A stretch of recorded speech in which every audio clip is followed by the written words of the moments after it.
Olá, essa é a nossa primeira postagem. Eu vou começar analisando essa imagem que é muito forte, que é o naufrágio da humanidade, que ela foi assim conhecida, né?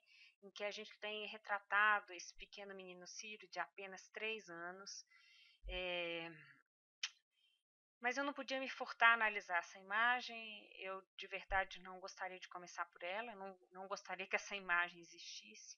Mas, no entanto, eu acho que a gente não pode se isentar a pensar a força do que ela vem nos dizer.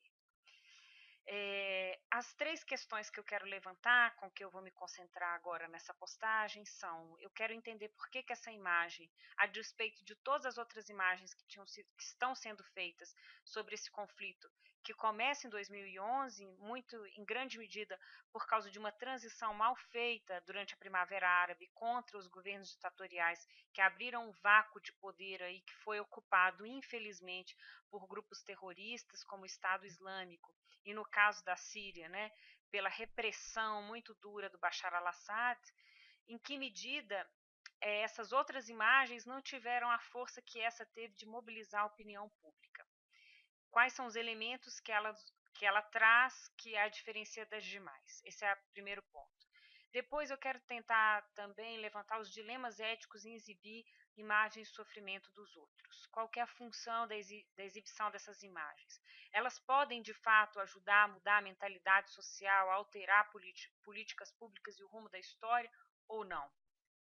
E depois, o que essa imagem diz sobre a ideia de fronteira, as fronteiras humanas, no sentido das divisões, as hierarquias entre as pessoas, e também o que ela diz sobre a ideia da humanidade. Para tentar entender essa imagem, eu fiz uma estratégia de olhar um pouco para outras imagens que também marcaram a memória social, para tentar entender em que medida elas poderiam iluminar e nos ajudar a explicar essa imagem de hoje. Eu trouxe três imagens. A primeira é de 1972, na Guerra do Vietnã, no momento em que os norte-americanos bombardeiam uma vila e essa menina de 9 anos sai nua, correndo, queimada. Essa imagem é muito forte, ela vai enfatizar a ideia da inocência, da fragilidade de uma menina, uma mulher, uma criança e nua, né?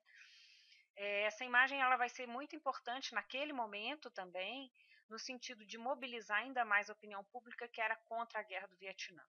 Depois a gente tem aí o homem na Praça da Paz Celestial, é uma foto de 1989, em que esse homem se posiciona só diante de toda essa estrutura bélica, e é ao mesmo tempo uma coragem, uma força e uma fragilidade de um homem contra tudo isso.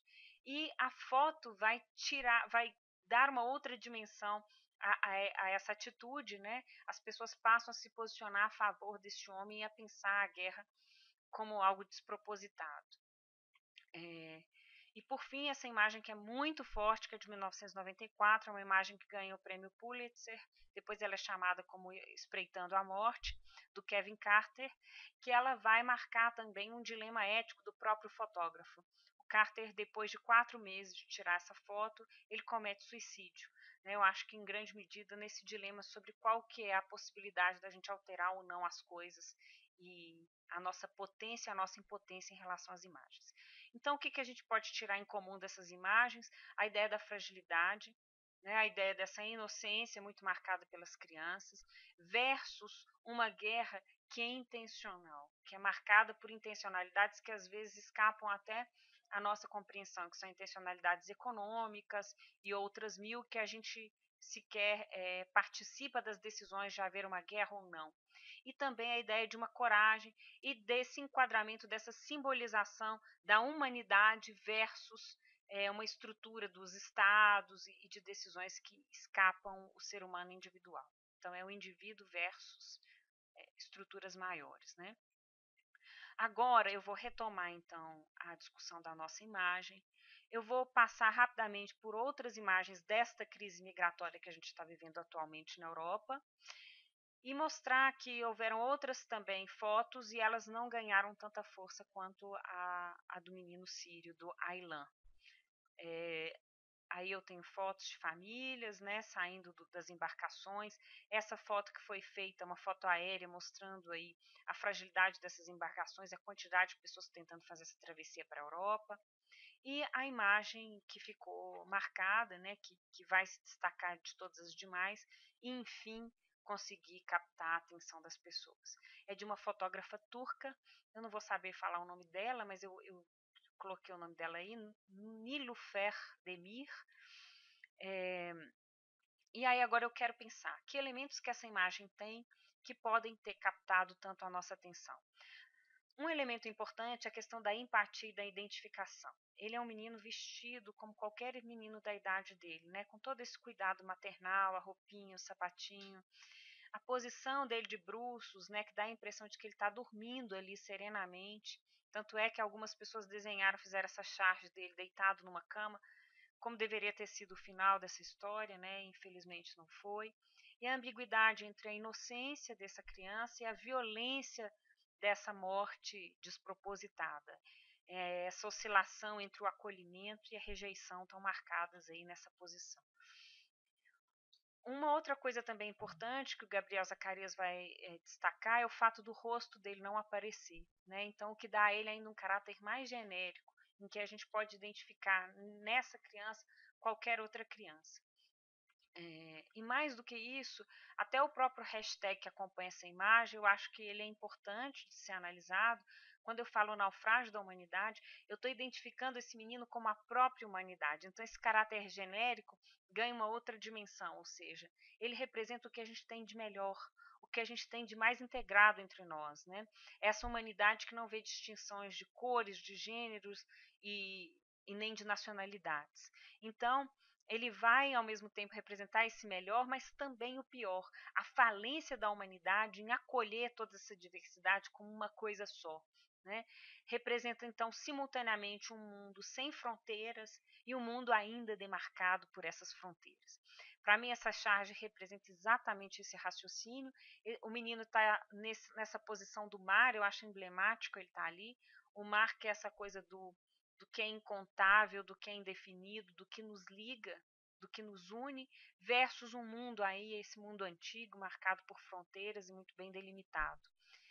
Tem um autor que é para mim um dos meus autores favoritos na sociologia, o Norbert Elias, um alemão, e ele vai dizer que se a gente for olhar no longo percurso histórico, nós estamos caminhando por uma maior integração, em que a ideia da humanidade, que era até então uma ideia vaga, abstrata, começa a ganhar força e materialidade. Uma prova disso é o próprio fortalecimento dos organismos internacionais, como a ONU, o Banco Mundial, que passam a ter um papel não mais alegórico, mas um papel de fato.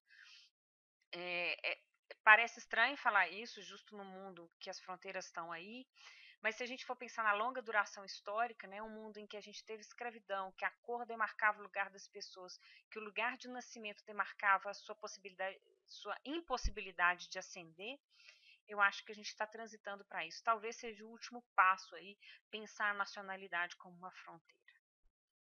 E a imagem, o que ela faz? Ela sintetiza tudo isso que eu estou dizendo. Não que a imagem tenha um poder em si mesmo de dizer as coisas, né? A ideia de que uma imagem vale mais do que 1000 palavras, não, a imagem vale com 1000 palavras, ela diz 1000 palavras também que circulam. Né? Então, a imagem, eu gosto muito dessa frase da Susan Sontag, ela oferece um modo rápido de compreender algo por um meio compacto da gente memorizar, né? A foto é como uma citação, aquela frase que fica na sua cabeça. Você lê todo o livro e aquela frase fica. Então a imagem é isso, ela nos obsessiona, ela fica na nossa memória, né? E aqui, gente, eu vou trazer então alguns dilemas éticos quando toda vez que uma imagem tão forte é colocada a público, né? Será que colocá-la a público é o mesmo meio mais adequado para impedir que ela se repita? E agora eu vou trazer alguns dilemas que, apesar de eu não concordar com eles integralmente, eu acho que eles são muito importantes. A Susan Sontag, que é essa que eu mencionei antes, que tem um livro muito bonito que chama Diante da Dor dos Outros, que ela exatamente vai analisar essas imagens de guerra. Ela se pergunta o seguinte: será que as pessoas que teriam direito de ver o sofrimento extremo são aquelas que podem fazer algo para aliviá-lo? Qual que é o objetivo, então, de expor uma imagem? Ela é só para cumprir um prazer mórbido de pessoas que agem como meros curiosos espectadores, né? Usando um exemplo banal, aquela coisa de ter um acidente de carro e as pessoas passam e olham, né, para ver a vítima sem que elas parem para fazer alguma coisa. A quem queremos culpar? Ela pergunta, né? Porque será que ser comovido é bom? No sentido que quando a gente se sente comovido e simpático, a gente geralmente se inocenta, né? Nos predispõe a colocar a culpa no outro. Essas questões são importantes, eu vou depois marcar alguns pontos críticos sobre elas, mas de qualquer maneira elas são significativas para a gente pensar. Aí também eu trouxe alguma curiosidade que a gente, em geral, tem uma certa tolerância para ver determinadas imagens de sofrimento e outras não. Por exemplo, a gente dá conta de ver sofrimentos de causas naturais, de desastres naturais, ou seja, não foi causado propositalmente pelo homem, e a gente dá conta de ver sofrimentos que têm algum sentido, ou seja, mártires, alguém, por exemplo, um bombeiro que foi socorrer uma criança e morreu, então a gente daria conta de ver essa imagem, a paixão de Cristo na arte, né? Mas, no entanto, tem outros sofrimentos que são intoleráveis, como, por exemplo, a morte sem propósito, a guerra, que é tida como sempre como uma aberração, e a paz é tido como o estado que deveria ser o estado natural das coisas, e, claro, a morte de crianças e a inocência.